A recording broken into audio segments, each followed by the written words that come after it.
Are you arguing that those organizations are single-handedly going to bring millions of people in the streets? We're talking 2,500 different plans and events for protests. I mean, is that the argument here? And the second part of the argument, my question to you is, are you arguing that if groups are funding protests that they shouldn't be allowed to happen? Anybody can go protest. No, absolutely not. Anybody can go protest what they want. But you played clips of members of Congress talking about this event. I think it is worth noting who is sponsoring this event. Defund the police type people, Hamas sympathizers. That's what these groups stand for. And not to mention the Communist Party. Depending on who you ask, these protests are either an act of patriotism or a symbol of chaos. But what's really happening here is a battle for the story itself. When the GOP calls a No Kings protest a Hate America rally, it's not just an accusation, it's a strategy, a way to redefine dissent as danger. Before we dive in, comment where you're watching from and don't forget to like and subscribe. Depending on who you ask, it is the eve of freedom or the eve of terror. Just hours from now, thousands upon thousands will gather in the streets for the nationwide No Kings protests. Organizers say that they're speaking out against Donald Trump and his abuse of power. Republicans are framing it quite differently. We're going to bring together the Marxists, the socialists, the Antifa advocates, the anarchists, and the pro-Hamas wing of the far-left Democrat Party. That is the modern Democratic Party. That's where they've gone. And the Hate America rally is the common theme among all those groups. Now, these protests come at an interesting time. The government is still shut down, 3 weeks now. Both sides aren't even talking, and now top Democrats are going after Caroline Leavitt for some extreme accusations that she leveled against the party's base. The Democrat Party's main constituency are made up of Hamas terrorists, illegal aliens, and violent criminals. That is who the Democrat Party is catering to. They don't stand for anything except for catering to their far-left base, which, as I said, includes anti-Semites, includes Hamas terrorists, illegal aliens, and violent criminals who they want to let off freely to roam in American streets. Caroline Leavitt is a complete and total disgrace. She continues to embarrass herself. It gets worse every time she opens her mouth. She's lying about something. And of course she's lying about the patriotic Americans who are going to exercise their First Amendment rights to petition the government and express themselves and gather in a peaceful assembly. Now, Ashley, I don't know why Republicans are so exercised about this protest tomorrow compared to the last time that it was happening. But could it be the sense that there is more momentum this time around than there was the last time? I mean, what's your sense of how much energy there is and how many people we might see tomorrow? I think there's going to be millions of Americans and people protesting tomorrow to protect our democracy. I think that the reason why Republicans are paying attention now is because the last time the No Kings protest took place, it was on Donald Trump's birthday, and he thought millions of people were going to show up for that, and they didn't, and instead they showed up for protests that day. And so now he's like, maybe I'm not as popular as I think. But for Republicans, what I would argue is that you should want millions of people to go out into the streets. You should want millions of people to be able to peacefully protest, because that is the perfect counterpoint you can say to me when I say I think our democracy is under attack with authoritarian regimes. What you shouldn't do is call us Marxists or socialists, or you can be whatever you want in America. That's the beauty of a democracy. And I swear, I really do. I thought a couple weeks ago we said we were going to take the temperature down. Protesting peacefully in the street is taking the temperature down. Calling people Hamas sympathizers, socialists, all the other terrible things they've said, that is not what that does. Yeah, whatever happened to that, Lance? Who are the sponsors? The idea, whatever happened to the fact that literally just a few weeks ago, the idea was, let's take the temperature down. Let's not call each other these things that make this seem like some kind of existential struggle. What happened to that? Who are the sponsors of this event tomorrow? Let's say Indivisible. The leading defund the police organization in this country. I will fact check. Jewish voice. Individual is not the leading defund the police. That is They like 100% factually are. incorrect. They were for years to defund the police. No, they weren't. That's Jewish wrong. Voice Check for your Peace source. is a Hamas sympathetic group. They pal around with Students for Justice for Palestine, another Hamas-funded organization. They're not the lead These are the protesters. organizations. George Soros-funded organizations. They're the most radical left-wing groups that are sponsoring it. Are you First Soros arguing survived. that those organizations are single-handedly going to bring millions of people in the streets? We're talking People are free. 2,500 different plans and events for protests. I mean, is that the argument here? And the second part of the argument, my question to you is, are you arguing that if groups are funding protests that they shouldn't be allowed to happen? Anybody can go protest. No, absolutely not. Anybody can go protest what they want. But you played clips of members of Congress talking about this event. I think it is worth noting who is sponsoring this event. Defund the police type people, Hamas sympathizers. That's what these groups stand for. And not to mention the Communist Party of, it's on the poster here in New York City. Thank you. I mean, you've got boomer cranks. They've been protesting every day. Cranky commies, Antifa people.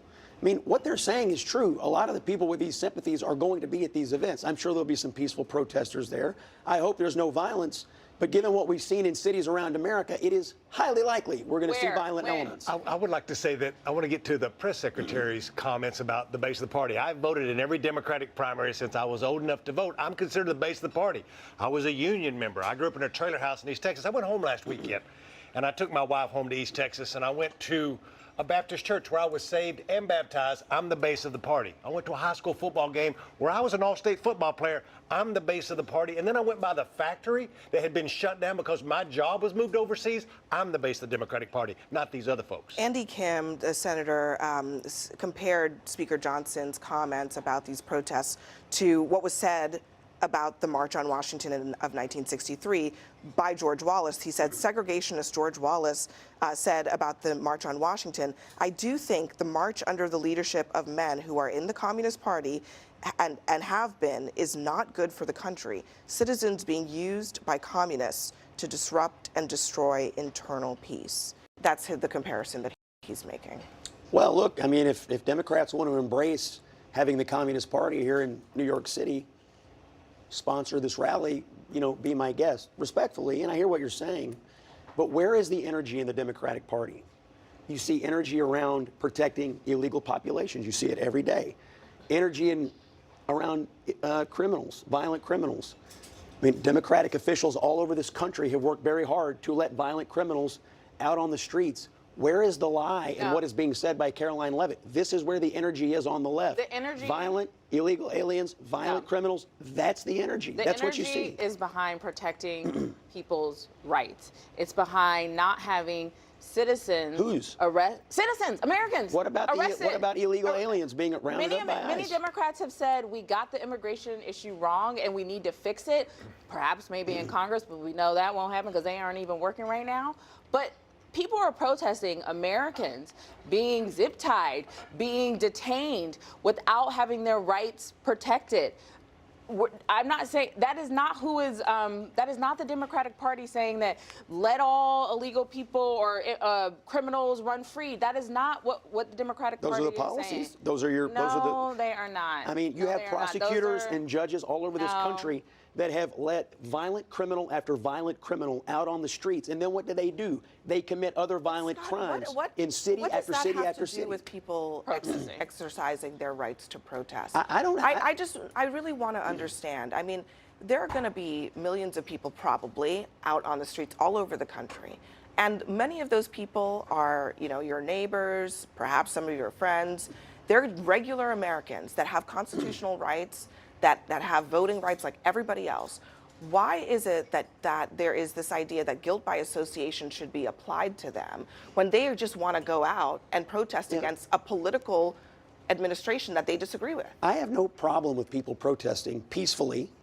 They have every right to do that. I do think it's legitimate. Why demonize them? Because I think it's a legitimate political debate about what they're protesting for. I mean, look, listen, if every time, I mean, and this does happen on the right, on the left to some extent. So, conservatives get mad when Democrats say, oh, you guys are palling around with white supremacists and racists and so on and so forth.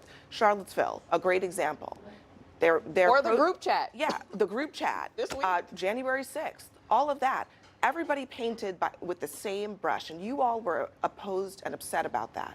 Why are you applying then that same thing in this situation? Again, if they want to protest peacefully, that's perfectly fine. It is perfectly legitimate political debate for Republicans to say, what exactly are they protesting? They are mad that Donald Trump is enforcing federal immigration law. They are mad that he is lawfully exercising the powers of the presidency.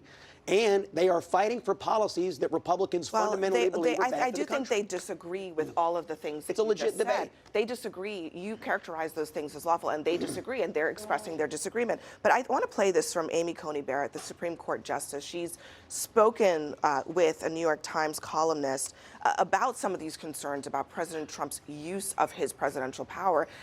Her answer on the Supreme Court's role in all of this, you might find surprising.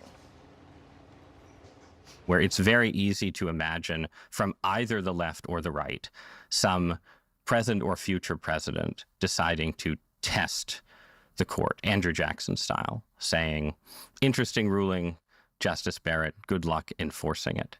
If a president defied the Supreme Court, what would you do? Well,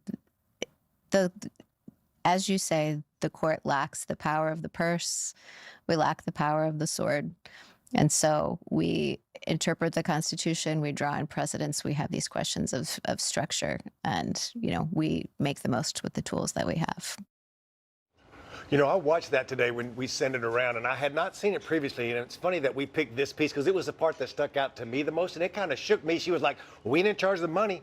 We ain't in charge of having a sword. She used the word sword, and then she was like, I don't know what they could be doing because we just do the Constitution. That's what we do, and kind of just pivoted. And I was like, oh, my God. What we just heard isn't a debate about protests. It's a debate about who gets to define patriotism. One side sees citizens demanding accountability. The other paints them as radicals undermining the nation. That's the danger of political framing. It turns democracy's safety valve into a threat. The right to protest is supposed to cool political tension, not inflame it. Yet, here we are, watching leaders use fear to score points instead of solutions. So the real question isn't whether these protests are patriotic, it's whether America still knows how to listen when people speak up. So what do you think?